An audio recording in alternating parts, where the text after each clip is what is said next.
Family's the most important thing. Don't do what I did. I put work in front of family. I thought it was more important to be somebody out there than the damn failure I was in my own home.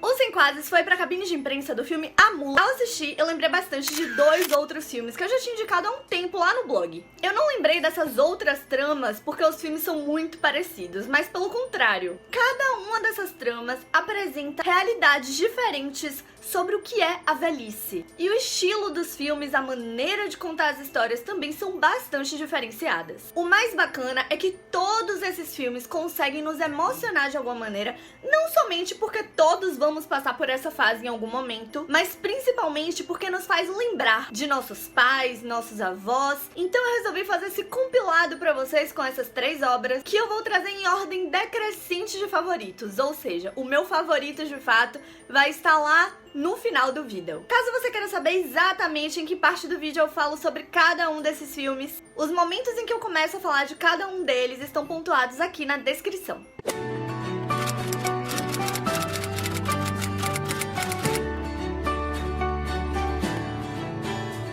Nós vamos começar então com o filme A Mula. Perto de completar 89 anos e com uma carreira de mais de 6 décadas na frente das câmeras, o veteraníssimo Clint Eastwood retorna para as telas no primeiro filme que dirige e protagoniza em 10 anos, desde o filme Gran Torino. O ator, que já tinha trabalhado atrás das câmeras em filmes como Sniper Americano, agora chega em uma trama baseada numa história real que gerou um artigo no The New York Times. O filme nos apresenta o personagem Earl, que de uma hora para outra vê o seu tão lucrativo negócio de flores ser jogado para escanteio com o advento das vendas online. Earl Stone é um homem de 80 anos que está então falido, sozinho e enfrentando o fim de seus negócios. Nesse momento delicado, lhe oferecem um emprego cuja única responsabilidade é dirigir. Sem perceber, e pensando ser um trabalho fácil, ele acaba se tornando uma mula responsável pelo transporte de drogas para um cartel mexicano. São frequentes na fotografia de Eastwood personagens guiados pela honra, empenhados em cumprirem as suas missões. Em A Mula, temos um protagonista negligente no âmbito familiar, ainda imaturo no que diz respeito ao entendimento do que é liberdade, já que liberdade é fazer aquilo que não vai virar prisão mais tarde. Mas por outro lado, esse mesmo protagonista é firme quando se trata de se dedicar a um trabalho escolhido. Foi por conta do trabalho, inclusive, que o protagonista, tão sedento por reconhecimento, acabou perdendo a chance de marcar a vida da própria família. E foi não conseguindo equilibrar tais prioridades que ele acabou acumulando o maior arrependimento da sua vida. O personagem tem charme e sociabilidade, algo escasso na sua relação conturbada com a filha, por exemplo. O personagem acaba misturando traços vistos em várias produções de Eastwood, já que ele é uma mistura de brincalhão e durão. Alguns dizem, inclusive, que esse pode ser o papel de despedida de Eastwood. E já adianto que, se for assim, ele fechou as portas com chave de ouro. Isso porque o ator surpreende ao encarnar o protagonista. Ele nos apresenta uma figura claramente mais jovial no início da trama. A obra que rapidamente, do início para o resto da trama, vai nos apresentar um pulo no tempo, acaba ficando ainda mais enriquecida, já que o ator consegue, com minúcias nas expressões, no jeito de entortar a coluna, nos mostrar que essa velhice chegou para o protagonista. Mas ele consegue equilibrar perfeitamente esse detalhe com os aspectos da jovialidade eterna que ficam no personagem. E obviamente o filme é carregado de entrelinhas. A primeira delas é que podemos observar o quanto Earl é uma pessoa que é vista de maneira totalmente diferente quando em âmbitos diferentes. Para as pessoas do trabalho, para as pessoas que o conhecem na rua, como vizinho, passando por perto. Ele é uma pessoa extremamente atenciosa, cuidadosa, e para sua família, obviamente, ele é aquela pessoa desleixada, pouco esforçada e que basicamente os abandonou. Isso acaba representando a importância da integridade que é o mesmo caráter proposto em todas as áreas da sua vida, coisa que não acontece com o protagonista e que acaba servindo de alerta para que o telespectador lembre que nem sempre aquela pessoa que está ao lado pode ser íntegra. Mostrando um caráter em relação a somente um aspecto não quer dizer que aquela pessoa é de fato daquela forma em todos os outros. Uma das minhas frases acaba representando bastante o mergulho que esse personagem vai então fazer. Só quem cai no fundo é quem pode de fato regar a raiz. O que acontece é que Earl vai aproveitar isso de uma maneira totalmente torta e errada. Essa individualidade do personagem, por exemplo, é muito apresentada inclusive no seu âmbito de trabalho, o que faz com que outras pessoas sejam prejudicadas quando ele está trabalhando em coletivo. Esse trabalho, que é fora da lei, acaba representando lições importantes para diversos outros empregos, diversas outras profissões que são sim dentro da lei. Mensagens sobre disciplina, trabalho em equipe e diversos outros aspectos acabam servindo como boas metáforas para qualquer emprego existente. O roteiro é hábil em equilibrar as camadas do personagem e dentro dele a esfera da polícia, apesar de não tão abordada quanto as outras, reúne momentos que equilibram bem comédia, tensão e até mesmo drama. Essa parte da polícia, inclusive, é algo muito bacana de observar e que me lembrou bastante uma das minhas séries favoritas, que é a série The Fall, que mostra bastante aquele jogo de gato e rato entre polícia e ladrão, ou o psicopata, o errado, e o policial, o detetive que está atrás, de uma maneira que fica muito implícita, enquanto um não consegue ainda se encontrar frente a frente com o outro. Um aspecto super interessante de ser observado também são os preconceitos, os estereótipos que os próprios policiais acumulam em si na hora de procurar o culpado. Por que um idoso nunca teria a capacidade de fazer algo grandioso? Por que só um jovem extremamente forte teria a força psicológica para isso? São aspectos assim que acabam sendo quebrados nas entrelinhas e deixando ainda mais mensagens. No meio dessa tensão, outras diversas entrelinhas vão surgindo, sobre as quais nós vamos falar agora. Mas antes, é bacana pontuar que o filme não deixa de trazer clichês, como algumas mortes já esperadas e reflexões que soam rasas e repetitivas em alguns momentos sobre a ausência familiar. No meio disso, porém, Clint vai nos lembrar o quanto há pessoas frustradas e vulneráveis por trás de típicos papéis mitológicos que tentam perseguir. O aspecto que deixa o filme mais gostoso de assistir são os respiros cômicos trazidos pelo próprio protagonista. Diversos dos momentos nos fazem dar risada e sentir uma grande leveza em meio às tensões da trama. Outro aspecto que pode prender bastante o telespectador são as imagens aéreas, agrupadas, que criam uma espécie de registro singelo da beleza das paisagens norte-americanas. O carisma do personagem também acaba nos ganhando, mesmo que ele tenha os seus grandes erros cometidos no passado. Ele vai acabar amolecendo diversos casca-grossas do tráfico, e isso torna o filme ainda mais deleitoso. Falando das metáforas que esse trabalho do personagem podem trazer, uma delas acaba dizendo respeito ao fato de que nunca é tarde para fazer coisas grandiosas. Apesar de idoso, o protagonista da trama consegue se destacar imensamente dentro daquilo em que ele se propôs a fazer. E isso nos remete o quanto a velhice não quer dizer que não se possa conquistar algo da mesma maneira em que alguém que parece ter mais força para aquilo poderia conquistar. Outro aspecto bacana é a falta de questionamento do personagem. Justamente por não perguntar inicialmente, a própria curiosidade dele e as próprias indagações outras acabam fazendo com que ele se meta em grandes roubadas.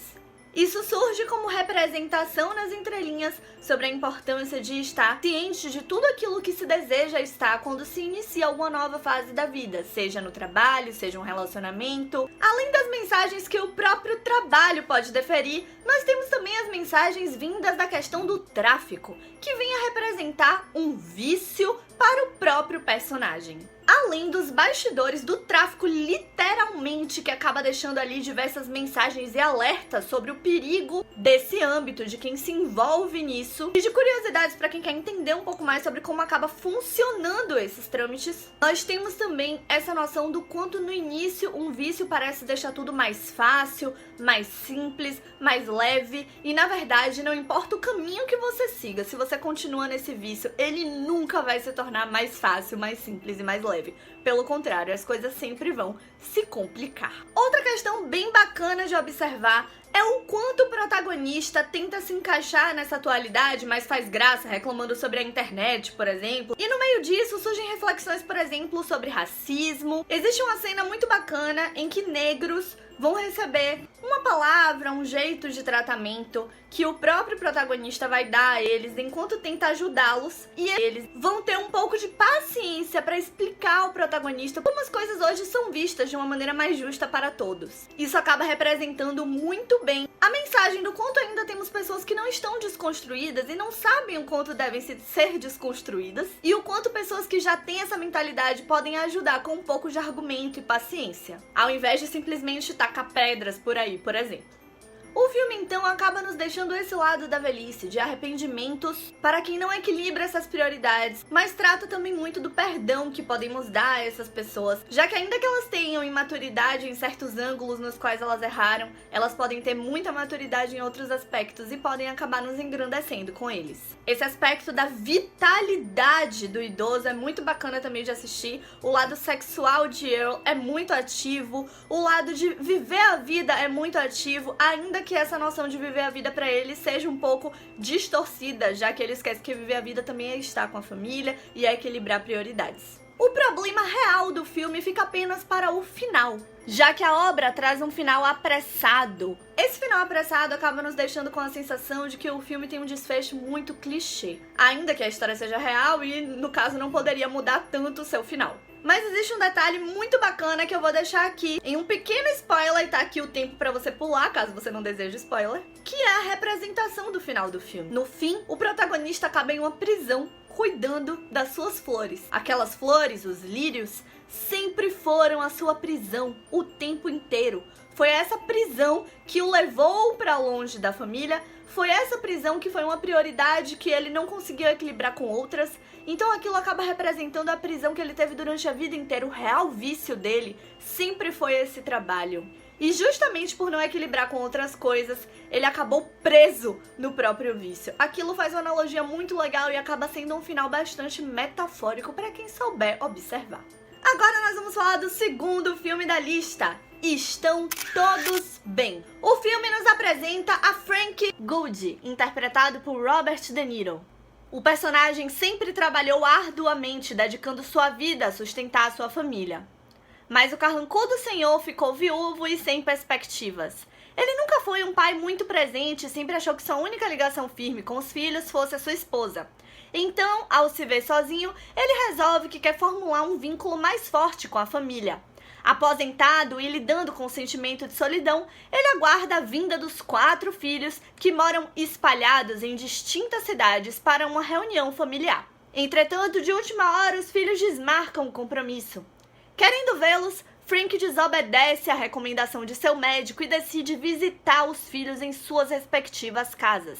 O que ele não espera é que verdades sobre as vidas dos seus filhos possam vir à tona, demonstrando problemas e omissões que, em grande parte, são causados pela distância que o pai sempre impôs nas suas relações. Em A Mula, nós temos aspectos de respiros cômicos e de tensões voltadas para um gênero mais de ação, muito maiores do que nós vamos ter aqui em Estão Todos Bem. Essa obra é mais carregada de drama e de reflexões familiares de peso.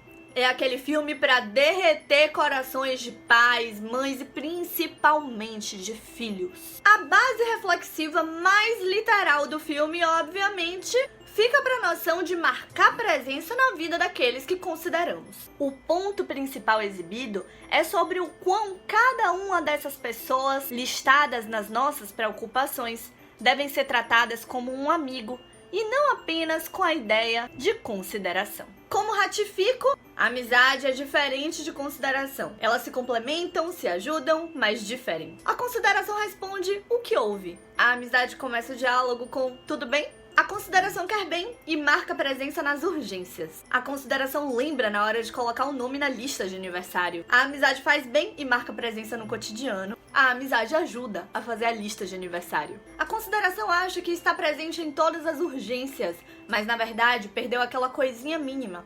A coisinha mínima foi a briga com o marido que no dia não parecia nada demais e culminou em uma separação. A coisinha mínima foi aquele dia em que faltou a grana e no final das contas acabou com o cartão cancelado. E só está presente para saber as mínimas coisas aqueles que perguntam não só o tudo bem, mas que querem de fato prosseguir a conversa. Diversas outras mensagens vão sendo então alavancadas pelo filme. O fato da esposa de Frank ter sido o único grande elo entre ele e os filhos durante tanto tempo, sem uma tentativa da parte dele para que isso se aprofundasse de uma outra maneira, acaba deixando reflexões em questionamentos como: se você tem algo que lhe enlaça alguém, esse algo depende só de você para existir? Se esse algo foi embora, você terá sido o suficiente? Outro ponto interessante está voltado para as fotos que Frank faz questão de acumular.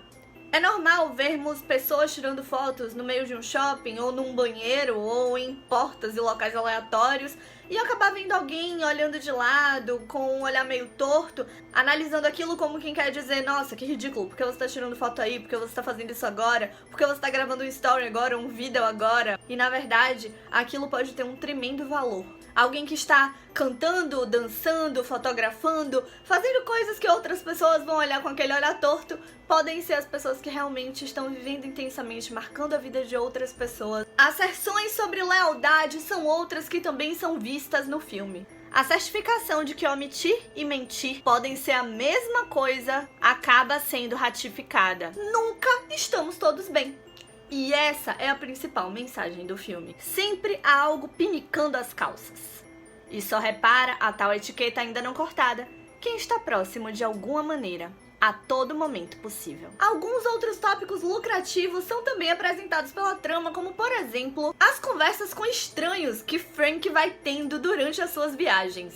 Aquelas pessoas acabaram tendo a vida marcada por ele e ele teve a vida ainda marcada por aquelas pessoas. É confortante ver o quanto as pessoas deram a mão para ajudá-lo de alguma maneira e o quanto somente na presença certos detalhes podem acontecer. Isso ainda nos reforça a noção do quanto nunca é tarde para viver coisas singelas, poéticas e intensas. Outro detalhe bacana que fica nas entrelinhas do filme tem a ver com a falta de empatia que Frank teve durante a sua vida e criação dos seus filhos, em que não acabou se colocando no lugar dos filhos, o que fez com que todos se fechassem de alguma maneira em relação a ele. Quando falta empatia, vai acabar faltando diálogo. Nos casos singulares dos filhos, diversas outras lições cativantes vão sendo efetuadas. A partir do caso do filho Robert, por exemplo, ficamos com a moral de que não precisamos de algo grande para ter grandeza. Precisamos de algo que nos complete, contanto que não fiquemos acomodados ou deixemos de acreditar que podemos ter capacidades maiores. Na cena do trabalho da filha publicitária, Amy, temos uma crítica sutil, porém bem elaborada, voltada para manipulações da mídia. Na conversa dentro do carro de Rose, Frank faz um discurso machista, sem saber que a filha tem questões muito maiores em mente e realizações que devem ser muito mais valorizadas. Estão todos bem é como um amendoim. Um filme leve em sua casca, com porções previsíveis, mas que no fundo não é nada disso. E você pode observar mais reflexões sobre esse filme no link que eu vou deixar aqui na descrição, com a crítica completa feita no blog. Por fim, nós temos o filme mais leve e delicioso dessa lista. Em terceiro lugar, nós temos Um Senhor Estagiário. O filme é dirigido por Nancy Meyers, que também dirigiu o filme O Amor Não Tira Férias, que é um xodó meu, apesar de ser carregado de clichês. Ele não deixa de ser um filme leve, intenso e com excelentes mensagens. Em Um Senhor Estagiário, nós vamos ser apresentados a personagem Jules, interpretada por Anne Hathaway. Ela é criadora de um bem-sucedido site de vendas de roupas, que apesar de ter apenas 18 meses, já tem mais de 200 de funcionários. Ela leva uma vida bastante atarefada devido às exigências do cargo e ao fato de gostar de manter contato com o público. E aqui já podemos ver uma das maiores mensagens do filme, a de que só é rei quem sabe olhar como rei e servo. Mas será que ela dá esse reconhecimento aos próprios funcionários? E será que dando reconhecimento para a equipe, ela não seria ainda mais ativa? Já dá pra reparar que o filme traz muitas questões sobre liderança, né?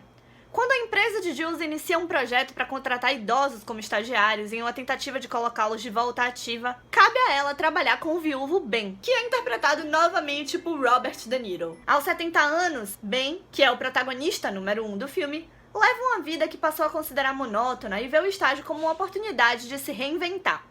Por mais que enfrente o inevitável choque de gerações, o desejo de Ben é quebrar paradigmas. Com seus seu jeitinho doce, simples e cavalheiro, Ben é o nosso senhor estagiário. Sério, você vai querer abraçar ele, você vai querer que ele seja seu avô, seu amigo. E Anne Hathaway, no papel de Jules, vai interpretar muito bem a mulher moderna, que passa por diversos preconceitos e que tem também os seus problemas a serem enfrentados. Extremamente bem-sucedida, sendo uma mulher de negócios, ela sofre para balancear sua vida profissional e corrida com o papel de mãe, esposa, filha e mulher. Ela precisa superar o preconceito das mães que não trabalham e acham que ela está negligenciando a sua casa e o julgamento de investidores que acham que uma mulher não dá conta de gerir um negócio que ela própria criou. Tem um trecho simples de um autor desconhecido que vai passar o tempo inteiro na sua cabeça enquanto você assistir ao filme. Ele diz: um relógio de R$800 marca a mesma hora que um relógio de R$80. Uma carteira de R$600 guarda o mesmo dinheiro que uma carteira de R$60.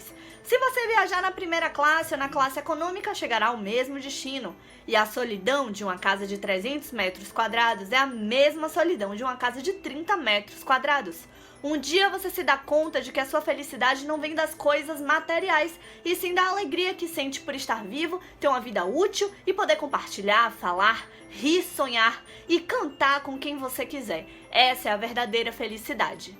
O trecho traz reflexões que o personagem Ben leva consigo e exala por aí. Não adianta explorar um mundo sem o conforto da lealdade. E esse é um dos pontos que o personagem mais preza. O que nunca adianta é ficar no que não produz mais esperas.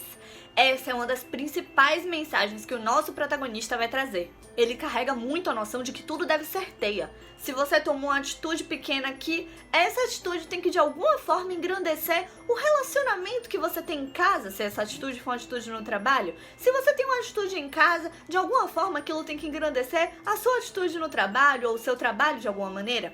Então essa noção de que tudo é teia é algo que Ben vai levar bastante para todos os outros personagens da obra. Para ele, só vale a pena ficar em obstáculos que podem ser substituídos pela palavra etapas.